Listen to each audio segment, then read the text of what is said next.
যেটা দেখতেছি 3 বছরে এক একটা গাছে আমাদের 15 থেকে 20 কেজি পরিমাণ ফলন আছে। বাজারে যে দাম চলতেছে এভারেজ 150 থেকে 200 টাকার মতো কেজি বিক্রি হয়। যদি 20 কেজিও পাওয়া যায় তাহলে কিন্তু একটি গাছ থেকে প্রায় 3000 টাকার ফল বিক্রি সম্ভব। একটা গাছ থেকে চাকরিতে যে টাকা আয় করবে 20, 25, 30 হাজার টাকা, সেটাও কিন্তু তার একটা বাগান থেকেও আয় করা সম্ভব। আপনার এই বাগানে আসতেছিলাম, আপনি একটা কথা বললেন যে হুট করে কেউ যেন কমলার বাগান আসলে না করে। এটার কিছু সমস্যা অনেক সময় তৈরি হয়ে যায়।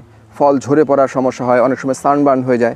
কোন সময়টাতে হচ্ছে, কি করতে হবে, এই বিষয়গুলোতে সম্বন্ধে আসলে একটু অভিজ্ঞতা অর্জনের প্রয়োজন আছে আমি মনে করি। হুট করে কেউ যেন আসলে, এই জন্যই আমি বলছিলাম যে হুট করে বাগান করাটা ঠিক হবে না। তাকে অভিজ্ঞতা অর্জন করে পরবর্তীতে ধীরে ধীরে তাকে বাগান সম্প্রসারণ করতে হবে। আগে ছোট করে শুরু করুক। আচ্ছা, এই বছর তো দেখলাম সব জায়গায়, বাংলাদেশের সব জায়গায় প্রচুর পরিমাণ কমলার ফলন এবং অবাক করা ফলন।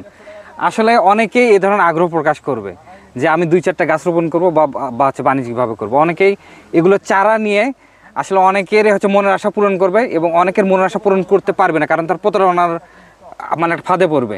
এই বিষয়গুলো যদি একটু বলতেন, কেউ যেন বাণিজ্যিক বাগান করার ক্ষেত্রে প্রতারণার শিকার না হয়।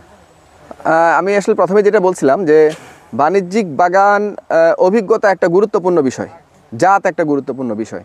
তো যাদের বাগানে ফল হয়েছে, আমি সেই উদ্যোক্তাকেই বলবো যে বাগান দেখে অথবা বিশ্বস্ত সোর্স থেকে যেন উনি চারা সংগ্রহ করেন।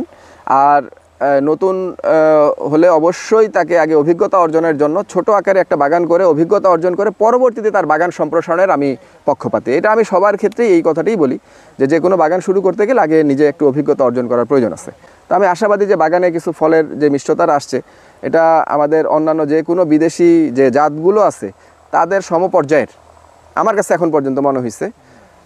তো এগুলো মার্কেটে ভালো রেসপন্স পাবে সবগুলোর। আর আসলে মিষ্টতা যেটা থাকে সেটা আসলে কত পার্সেন্ট হলে সবচেয়ে মোটামুটি ভালো হয়? মিষ্টতাটা সাইট্রাস তো আসলে লেবু গোত্রীয়, এটা তো একটু টক ভাব থাকবেই, এবং এটাই আমাদের লাগে যে পুরোপুরি মিষ্টি হলে তো আসলে সাইট্রাস কখনোই পছন্দ মানে ভালো লাগবে না। তো এটাতে ওই যে টিএসএস যেটা, যে যদি 10-এর উপরেই যায় আসলে 10-11, তাহলে এটা পর্যাপ্ত আমার কাছে যেটা মনে হয়। আচ্ছা, আরেকটা কোশ্চেন বড় ভাই, অনেকেই বলে যে ভাই আপনি চাকুরি ছেড়ে বা ব্যবসা ছেড়ে আপনি কখনো খামার করতে যাবেন না, কখনো বাণিজ্যিক বাগান করতে যাবেন না। আচ্ছা, এতে করে কিন্তু আমও যাবে, ছালাও যাবে।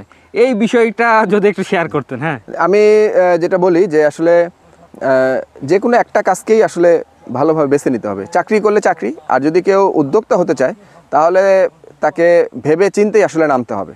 এবং আমার যেটা অভিমত যে কৃষির বিশাল সম্ভাবনা আছে, আমাদের কয়েকটা বিষয় নিয়ে কাজ করার সুযোগ আছে। যেমন আমরা যেমন উৎপাদন করব, ফল উৎপাদন করব, উৎপাদনের পাশাপাশি কিন্তু কেউ যদি এটার পোস্ট হারভেস্ট বা প্রসেসিং নিয়ে যদি কাজ করে তাহলে কিন্তু এটার সুযোগ আছে। আমাদের এই ফলগুলো উৎপাদন করে বিদেশে এক্সপোর্টেরও আসলে সুযোগ আছে, বিশাল একটি বাজার পড়ে আছে।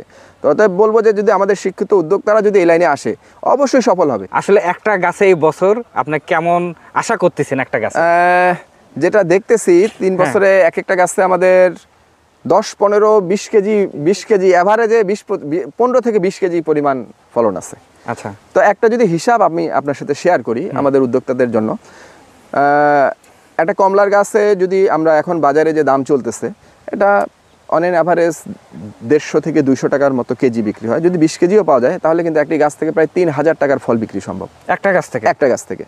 তো একজন উদ্যোক্তা যদি প্রথম অবস্থায় 50-100টি গাছ থেকেও শুরু করেন, উনি 3 বছর পরেই কিন্তু একটা টাকা পাবেন। আর এই শীতকালে আপনি দেখেন যে ফলের বিপদ আপদ কম, ফলটার বিপদ কম। এটা গাছে যদি পাহারা দিয়ে রাখা যায় সহজে কিন্তু নষ্ট হবে না।